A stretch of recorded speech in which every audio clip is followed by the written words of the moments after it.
inclus. Et moi, j'utilise ça depuis 25 ans. J'ai dû traiter à peu près 4000 personnes avec de l'hydroxychloroquine, puisqu'on a inventé ici le traitement des infections bactériennes par l'hydroxychloroquine. Donc c'est quelque chose qu'on connaît extrêmement bien chez ces patients. Et vous voyez en haut, c'est la négativation du portage viral chez les... le pourcentage de positifs chez les gens qui n'ont pas reçu de Plaquenil, et vous voyez qu'au bout de 6 jours, il y en a toujours 90% qui sont porteurs, tandis que quand vous mettez du Plaquenil, au bout de 6 jours, il n'y a plus que 25% qui sont porteurs. C'est-à-dire que vous êtes passé 80. On conseille, nous et d'autres, depuis longtemps, de donner un antibiotique dans les infections virales respiratoires, parce qu'elles se compliquent surtout de pneumopathie. Donc tout de pneumopathie, on leur a donné de l'azithromycine. Et une autre raison, c'est que l'azithromycine a montré qu'elle était efficace au laboratoire contre un grand nombre de virus, bien que ce soit un antibiotique. Les 3 pays qui ont dont la situation n'est pas contrôlée actuellement, c'est l'Italie, la France et l'Espagne. Donc c'est probablement pas des modèles.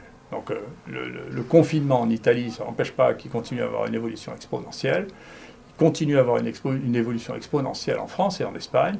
Et ces 3 pays ont décidé de mettre au premier plan le confinement. On peut se poser la question s'il ne faut pas réfléchir maintenant, accepter de changer d'opinion, ce qui est une forme d'intelligence sous la pression des événements, et repartir sur ce qu'a fait la Corée, c'est-à-dire multiplier les tests, traiter les gens et n'isoler que les gens positifs. Enfin, c'est pas on ne peut pas isoler toute la population. Et comme on ne peut pas isoler les gens positifs si on ne les détecte pas, on est dans une situation qui n'a pas d'issue, sauf à refaire ce qu'on faisait pour le choléra au XIXe siècle. Donc on est dans le XXIe siècle. Les maladies contagieuses, on va les détecter, isoler les gens qui sont contagieux, le temps pendant lequel ils sont contagieux, et on doit raccourcir leur temps pendant lequel ils sont contagieux par les traitements qui les empêchent d'être contagieux. Et quand ils sont plus contagieux, il faut leur ficher la paix. C'est pas de les garder 14 jours s'ils sont négatifs au bout de 5 jours. C'est plus de la science, là, c'est de la science-fiction, ou je sais pas quoi, de la sorcellerie. Donc il faut revenir à des choses simples. Les maladies infectieuses et contagieuses, ça veut dire c'est quand il y a le microbe, on est contagieux. Quand il n'y en a pas, on n'est pas contagieux. Quand il y a un médicament, on use le médicament pour que les gens ne soient pas malades. Voilà, ça c'est la médecine. L'azithromycine, pour mettre les choses en perspective, l'azithromycine, il y a un travail, je ne connais pas l'équivalent en France, mais qui a été fait aux États-Unis. Dans une année, il y a 1 personne sur 8 qui prend de l'azithromycine. Donc je ne sais pas si vous vous rendez compte de la fréquence de ça.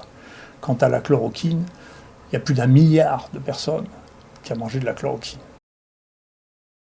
Mais vous savez, de connaître les risques toxiques d'un médicament qui est utilisé depuis 60 ans ou 70 ans, c'est beaucoup plus facile que de connaître les risques toxiques d'un médicament qui n'a pas été utilisé, qui commence à être utilisé, pour lequel on n'a aucune idée de la toxicité.